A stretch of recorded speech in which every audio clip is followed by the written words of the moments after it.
Capítulo 4. Samuel, uma figura de transição, e o último, uma linha de profetas juízes. Em sua busca por uma nova ordem política, as pessoas se voltam para o profeta Samuel. Samuel é o último de uma linha de profetas juízes, e eles lhes pedem para ungir um rei para eles. Então, estamos nos movendo agora para o livro de Samuel. E o livro de Samuel trata da transição do período dos juízes para o período da monarquia. No primeiro livro de Samuel, você tem os capítulos iniciais que registram o nascimento e a carreira do último juiz de Israel, Samuel. Assim são os capítulos 1 a 4. Os próximos capítulos, até o capítulo 7, lidam com a crise filisteia, e neste momento a Arca da Aliança em si é capturada e levada para o território filisteu. Os capítulos 8 a 15 nos dão uma história de Samuel e Saul, que será o primeiro rei de Israel. E então, a última metade do livro, entre os capítulos 16 a 31, vão nos contar a história de Saul e Davi. Então, primeiro Samuel abre com a história do nascimento de Samuel por Hana e sua dedicação de seu filho para serviço de Deus em Siló, no santuário de Siló. Então, Siló parece ter sido o santuário mais importante do período anterior à monarquia. O profeta Jeremias vai se referir a Siló como o primeiro lugar onde Deus fez com que seu nome habitasse. Você se lembra que o deuteronomista está sempre falando de centralização em torno de um lugar onde Deus fará com que seu nome habite. No começo, isso era Siló. Tem-se observado que após o nascimento de Samuel, o texto transmite uma sensação de 3 crises, e eu as listei aqui. A primeira crise é uma crise religiosa. O sacerdote da época, Eli, ele também é descrito como um juiz, mas talvez seja apenas para encaixá-lo literariamente no padrão de liderança que predomina nesta seção da Bíblia, disse que ele está envelhecendo e seus filhos são bastante corruptos. Como resultado, o texto diz: a palavra de Yahvé é rara naqueles dias. Portanto, há uma crise na liderança religiosa.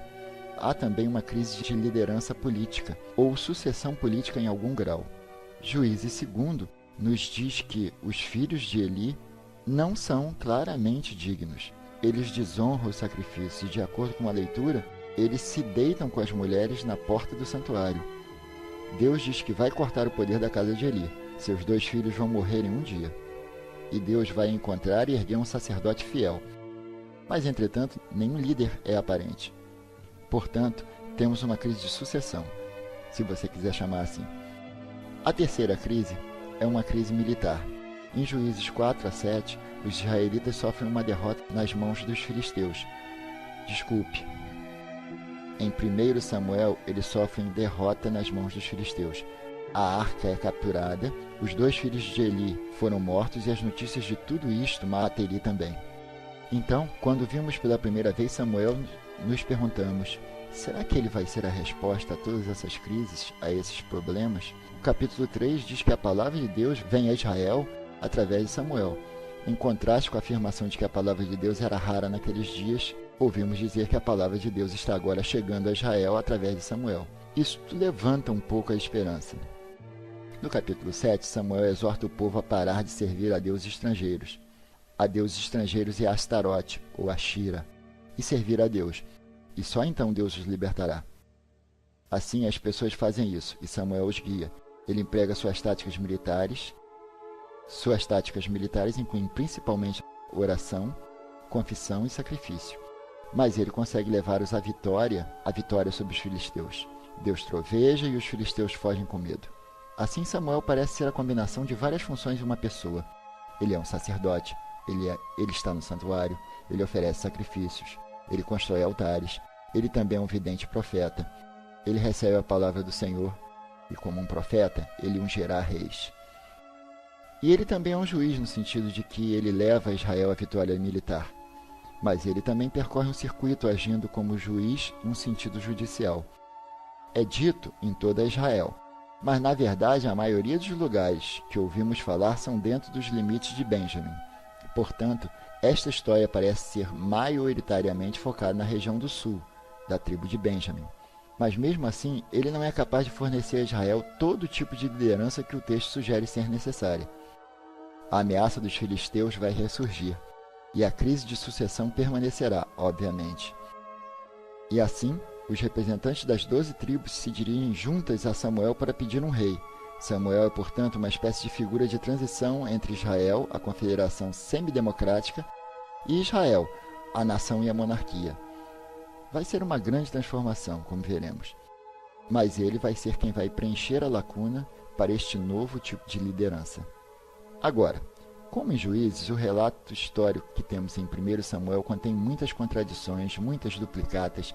Assim, estudiosos as tomam como uma evidência da existência de várias fontes conflitantes e tradições que foram colocadas juntas em uma estrutura maior.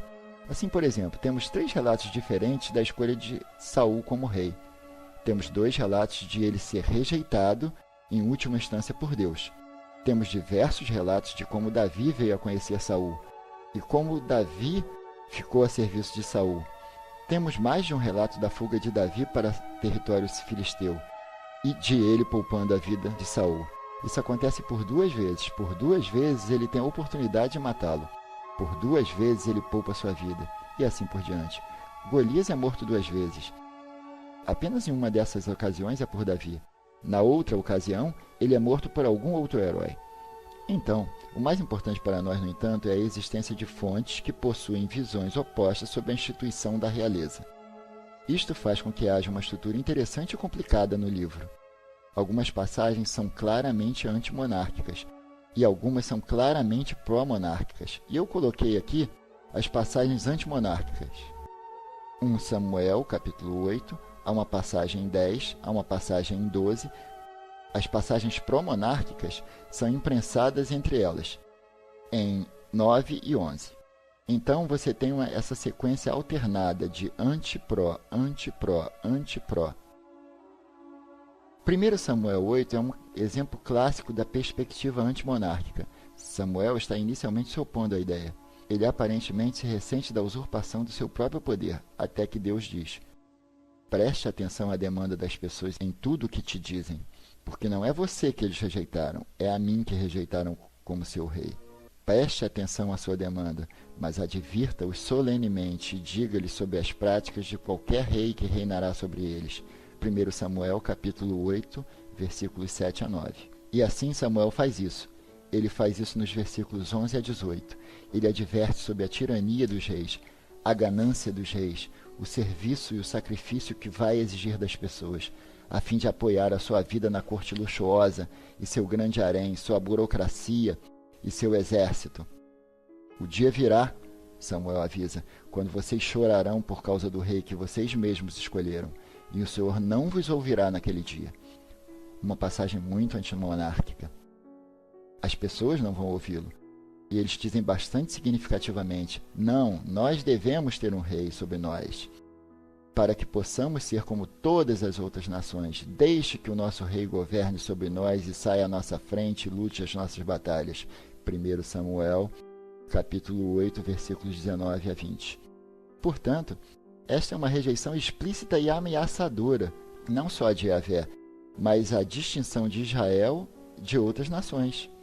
E o que, afinal de contas, que significa ser uma nação santa, se não ser uma nação separada, observando regras diferentes das de outras nações? Em Samuel 12, Samuel se aposenta, e ele diz como ele faz isso. Veja, é o rei que os lidera agora, estou velho e cinza. Tradução da professora Reis. E ele, mais uma vez, descreve o que é exigido de um bom rei, e depois novamente castiga as pessoas por até mesmo ter pedido um rei, avisando que realmente Deus deve ser servido de todo o coração. Um rei não deve se interpor. Alguns argumentaram que os editores que compilaram o texto preservaram a perspectiva pró-monárquica de suas fontes, mas eles optaram por enquadrar as passagens pró-monárquicas com as suas próprias passagens antimonárquicas, com o resultado de que as passagens antimonárquicas realmente proporcionam um quadro interpretativo mais forte e são dominantes. A implicação é que, apesar de avaliações positivas contemporâneas dos reis de Israel, a partir da perspectiva do período posterior, a partir da perspectiva dos editores e talvez aqueles que estejam no exílio, a instituição da realeza foi um desastre para Israel.